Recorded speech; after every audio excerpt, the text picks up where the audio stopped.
I'm here with Baxter, sit. And in this video, we're going to go over how you can help, how you can stop your dog from resource guarding. Now, resource guarding, a dog can guard, as I like to say, a noun, a person, place, or a thing. I've had clients whose dog guard the air around them. Often it's bones or food. Now, at the same time, a lot of people confuse resource guarding with saying, I want some space. And that is also going on in this house. And we already talked about that off camera, but if you're watching this, if your dog growls when somebody approaches them while they're eating food, that's not aggression, that probably isn't even resource guarding. They're probably saying, hey, I'm eating my food, I don't want to be disturbed. Or I disagree is really the defining definition that I usually suggest to people. So that's different because that's saying I want some space. Resource guarding is the dog goes in kind of this manic state and they will typically bite anyone. Now there's two types of no, I guess I'm talking about separation anxiety, a little bit different. So basically what we want to do is we want to create a situation where right now when the dog, well, let me say about one last thing you don't want to do. A lot of people, like, the dog has a bone, you walk near them and they growl at you, and the guy's like, well, you're not going to growl at me. If you're going to growl at me, you're going to lose that bone. And they take the bone away. Well, the whole reason that dogs resource guard is they're concerned they're going to lose their resource. So if your dog resource guards and you physically take it away from them, sit. You just reinforced every part of it and you just made it worse. So what we want to do instead is we want to create a positive association. This is the benefit of modern dog training, is the dog wants and sees whatever it is as a positive. So as we were setting this up, this shot, it started happening a little bit. It was a very low level. Now, we have another dog, Bailey, that I worked with when he was a puppy, staying in our puppy classes. She doesn't have any of these problems. Sorry, Bailey. But Baxter is a newer dog. He's a Corona dog. Oh, whoop, Baxter! We're in the middle of filming, buddy. You're going to get a lot of treats if you come in to get them, I promise. Here we go. All right, so we're separating them, and if you have multiple dogs, you always want to separate the dogs when you're doing these sort of things or exercises, which is a lot easier. All right, so as we were setting this up, when Baxter was about here and I was standing there and I walked in this direction, Baxter barked at me a couple times. It was a very low level of reaction, but it was still a reaction. And so what we're going to do is we're going to look for indications the dog is getting ready, is feeling uncomfortable.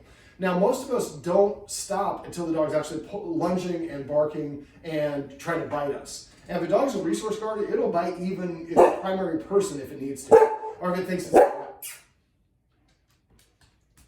Sit. Now, if I give him a treat for that down, then I'd be rewarding the barking. So, crash. So I have to do one or two other things, and I'm redirecting his attention, but also rewarding him for what I want, not what he wants. Crash.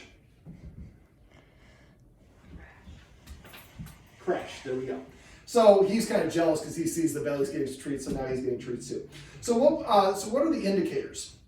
What we want to do is we want to create a situation where we can help the dog practice the behavior that we want, or practice the scenario without displaying the behavior that we don't want. So basically what I'm going to do is it's going to be tight quarters, so we'll see, and I might have to pan the camera back and forth. Okay. But basically what I'm going to do is I'm going to walk towards where the guardian is, and this is the person that he is guarding. And so what we're going to do is I'm going to start approaching. Now, thank you. What I'm going to do is I'm going to look for indication that the dog is feeling comfortable. Usually the very first one is a stiffness and a stare. So the dog's kind of hanging out, and then see somebody approaching, it's like, or they might do it like this.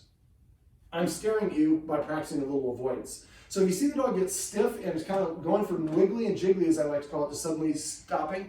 Also, the mouth is open, kind of like this mouth, and then all of a sudden it closes and the dog gets stiff. Those are the indicators. Those are the first indicator that we're looking for. Most of us wait till the dog's lunging. At that point, it's essentially hysterical. If I'm hysterical, I'm not going to learn anything. I'm not going to be able to calculate the tip or anything like that. I'm in a completely unbalanced state of mind. If we push too far and the dog gets to that point, nothing that we're doing is going to work. I actually just wrote about this in my dog behavior column. So when you're doing this process, you need to make sure that you are stopping, sit, and then we're practicing at the dog's pace. And if we push to the next step and the dog starts breathing heavy, it's drooling, it's anxious, it's getting stiff, it's whining, its pupils are dilated, the ears, the tail's go, there's a lot of different indicators that say that the dog's uncomfortable. You're looking for those indicators, and that means you're pushing too far too fast. So, all right, so what I'm going to do, and you see that he's got some, looking at me, see, I've got some treats. Now, when I stand up, I'm in a more, this is the most authoritative position I could be in. So I don't think it's resource guarding, because if he was resource guarding, he would be over here. But he is like, when I stood up, he was like, whoa, things got a little serious.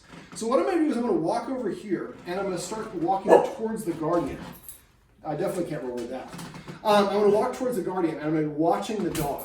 Now, if he gets stiff, freezes, bares his teeth, growls, any of those indicators tell me that he's uncomfortable, he disagrees with my strategy of approaching his guardian. So the idea is I'm going to approach and I'm going to stop at whatever that distance is.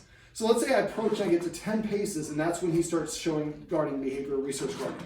I stop and I turn around and I walk away, but I take note of whatever the distance is. Let's say it's 10 feet.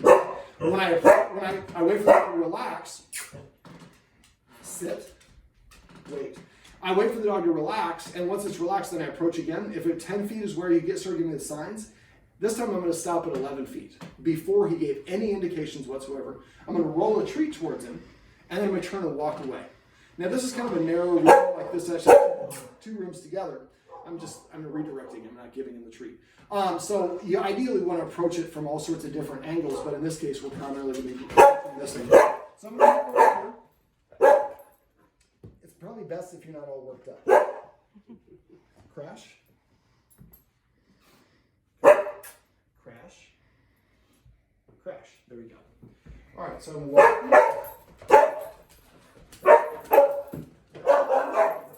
So right here, see I feel the line. Now I stumbled a little bit, I hit my foot, so that might have also incorporated things. So I'm going to move away. We'll wait for him to relax. That's not relaxed. This is also where I probably would put those, just probably up to here. So that way he can't see out. How about we roll that over there? There we go. So you'd like to, usually when you're a resource guard, the dog's already going to be between you and the resource. All right, so I've got some treats. So I'm approaching, and then I walk away. Charge. You're not cooperating very well. Now, because of that, let's talk about this, how we can solve this. So when you're doing this, if he's doing this behavior, I would have you have him on a leash over there. That way he's kind of, normally this is kind of unusual. I don't think this is a resource guard. I think this is a little demand barking for attention. But I don't have to see it to treat it. So if he does keep on running this way, you might have him on a leash, and just let him have all the way up to your mosaic step there. And he's not allowed to go beyond that. You want to call him? Baxter. Come here. Bax. Oh, sorry. That's all right. Next one. Sit. Sit. All right. So, I'm just trying, you're kind of throwing me a little bit of a curveball. We're going to do it a little different. I'm going to do this one a little bit differently. So what I'm going to do is I'm going to give you a handful of these treats. Okay? Sneak them over here. You can do this either way. So what I'm going to do is I'm going to do the same principle, but this time when I approach, he's going to watch, and as soon as and you go and give him that first one, and then don't hold any more treats up, but have one ready to give him. So what I'm going to do is I'm going to approach, and I'm going to stop, and I'm going to kind of walk. So that's the good indicator. So I thought it was better, but the bark is indicating I went too far. So I'm about 3 paces here. I'm going to repeat it again, but I'm going to stop there. So when I get here and stop, I'm going to have you give him a treat. So I'll wait for him to go over there. I walk away. Oh. So if he reacts at all, I push too much. Now part of this is he might be barking, and I talked about off camera.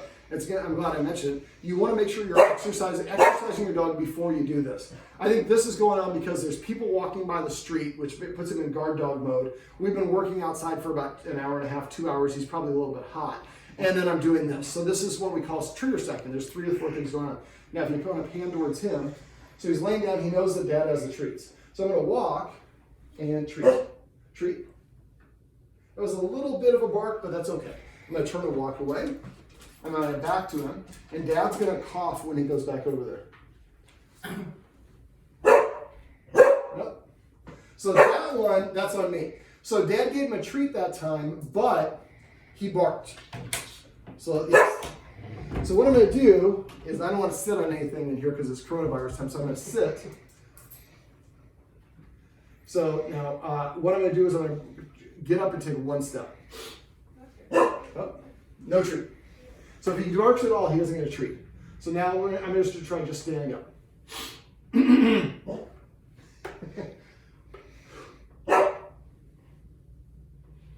I'll tell you what, try to turn him around and hold on to his collar so he's facing this direction.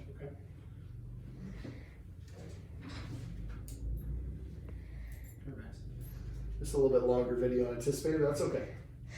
All right, so now, treat, and I walk away.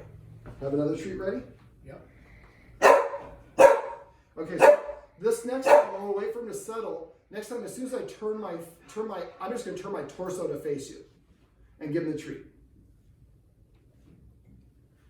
And let's try that again. Now, if he barks like that, I wouldn't. Now, this is not the ideal situation because he's worked up. So if you get yourself in a situation where you're doing this, that's why you can just film me directly. If you're doing this and you have this sort of situation, stop. You're going to get frustrated. The dog's going to get confused. Right now, if we treat him every time he barks, he thinks the bark is what he's getting rewarded for. The whole point of this is no reactivity. And this is why I said I don't have to see it in order to treat it. But I don't think that what we're dealing with here is actual resource guarding in this particular moment. I'm not saying it doesn't happen, but right now it is not happening. This is just, I think, give me some treats, and I'm worked up for a number of different reasons. So again, the first step, and it's the other guardian that he likes to resource guard. So again, what we're going to do is we're going to exercise the heck out of Bailey.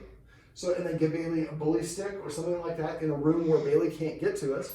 And then you can have him on a leash and walk, and you can do it one of two ways. Either I can approach like this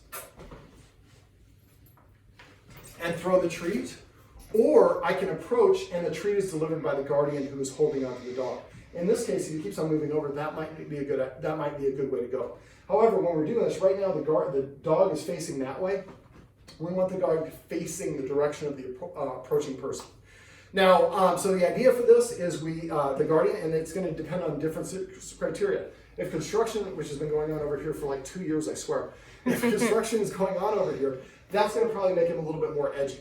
So on those days, we might need 5 steps more than what we're talking about here. So let's say I'm normally walking, and so I'm going to come back over here. We'll see if we can do one. Treat. And then I walked away. And we'll do that again. Now that time, try not to move once you have it ready, don't move it until, I think that was not a reaction because you were getting ready to give the treat. So the idea is I want the dog to look at me. Well, not grooming. Gotta have patience. Okay, so now I'm gonna treat. So I made a sound just to get the dog to look at me. There you go, treat.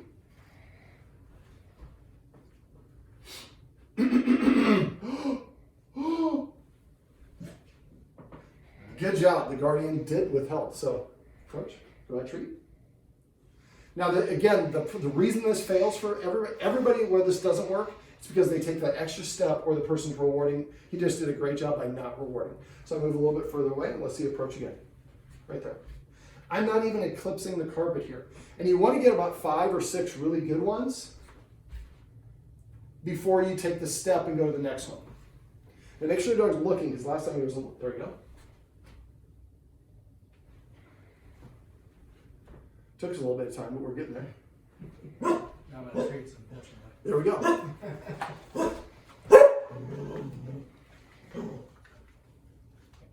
So that's not ideal. So when you're doing this in the future, make sure that there's a stash of treats over there. This is a bad situation. That could have been a bite when I was trying to hand them. So make sure you have a plethora of treats. I love using that word. All right, so one more time. So I'm going to take 1 or 2 steps. That was too much. So now I'm going to move slower.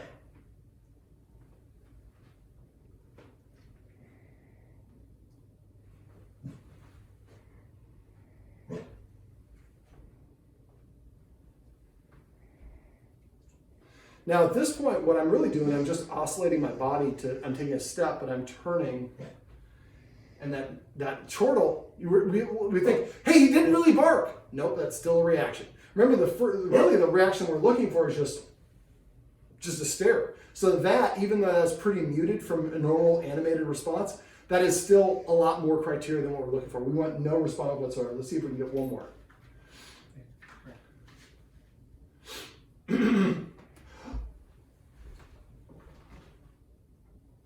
That time I was able to cross through. So you're going to keep a list. This is probably going to be different rooms. The guardians asked me to practice in this room because this is where it happens the most. Also sometimes happens in the bedroom. Make a list of all the places that it happens. Recreate the situation. Don't do it when he's working or you're going to bed, because then you're already got your own artificial time frame going on. So what we want to do is create these situations where we have a couple minutes to practice. We've set the dog up for success by exercising it properly. We're making sure there's no extra stimulus going on that's going to influence things. The other dog is out of the picture, and we practice. Now, with the other dog out of the picture, you might have to hire Anna to come by, maybe walk Bailey, so you guys can practice together. Or maybe put Bailey outside if she can be outside, and that's good practice for the dog to be outside alone. Now, one other thing, a little bonus to this video. It's all right, probably too long, but who cares? So basically, the guardian, this is an old house in Dundee, and so when you're walking, these hardwood floors in these houses kind of make a little bit of a creak. I grew up in one, I know. And so basically, when the guardian, one of the guardians is the other guardian, not this one, when she's walking upstairs, he sometimes starts getting in that guarding mode because it's the steps that are preceding her entering the room. But she might just be going upstairs to go check out another room in the house. So what we want to do is some counter conditioning. So do you have a couple treats handy? I have one, yes. Okay, so here, let's do it this way. These are for you anyways. There you go. So what we're going to do, and make sure you're using very high value treats the dog really likes. So what we're going to do is I'm going to do a little counter conditioning as a bonus to this video. I'm just going to use my foot to tap. Now this is what we talked about outside. So what we're going to do first is you're going to squish one of those treats like it's like a pancake. Okay. Let him start nibbling on it. And hold on so he gets about 3 or 4 bites. So what we're doing is we're associating, he's getting the treat while he hears the footsteps. Now, the way that I do this, a lot of people complain I'm doing it wrong. I do it this way intentionally. So when I do counter conditioning, and let him have the last little bit. So when you're doing the counter conditioning, while the stimulus is happening, this is the stimulus, the sound that I'm triggering, the treat is being delivered at first. I do this about 3 to 5 times. So we're going to do it 2 more times. So as soon as you let him start doing it, you should get about 3 or 4 bites and then release the rest.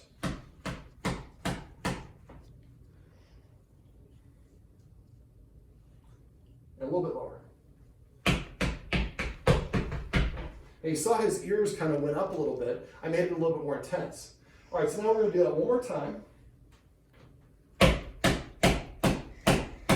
I made it pretty intense. Now what we're going to do is I'm going to do a sound of a footstep, and then he's going to get a treat. Now I'll do 2.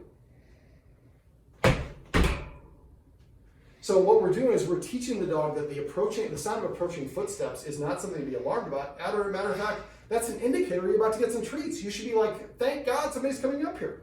So when we're doing this, we have multiple steps. As the person's getting closer, the steps will get more intense. So what I would do is have them at the bottom of the stairs, and you might have a whole bunch of treats when you do this, and you might skip a meal or 2 because he's getting a lot of treats for this. So the first part where you're nibbling on it and you hear the sound, you only got maybe the first 2 or 3 times you practice this. After a while, you want to just do it just with the sound, footsteps, and then a treat. So at first it might be 1 footstep, treat. Next time it might be 2. Dog reacted. So now I didn't tell him he didn't have treats ready to go. So always have more treats in your hand that you're ready to go. So we're going to do it again. And you might have to practice for a day or 2, like 5 or 10 treats per practice session. Treat. Treat. Treat. So now we'll see. He's like, son of a gun. All right, now we're going to do 2. So put him in a sit. And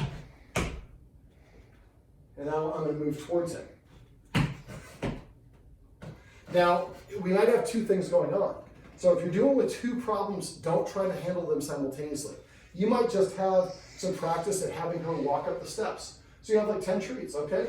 Step, treat, step, treat, step, treat. She gets to the top of the stairs, she turns around and walks back down. This is different, and then she doesn't always come into the room. We don't want to do this one and then have the trigger, the resource guarding things back to back, because one thing can influence or stress the dog out for the other. So the idea is just get to the point where means I'm gonna get a treat, and we can have a marching band in here, I don't really care. And then the next step is we're gonna have her approach. And so now we'll do, and again, you're not gonna do these together, so I'm not gonna combine them, but then the other exercise would be several minutes later or an hour or longer. And then we're approaching, as long as he doesn't react, he gets a treat. And again, I probably have a treat delivered by you at first, but eventually you might vary and have both of them do it. All right, this is a very long video on how you can stop a dog from resource guarding a person, as well as a little bonus on how you can use some counter conditioning to help a dog not react to the sound of footsteps.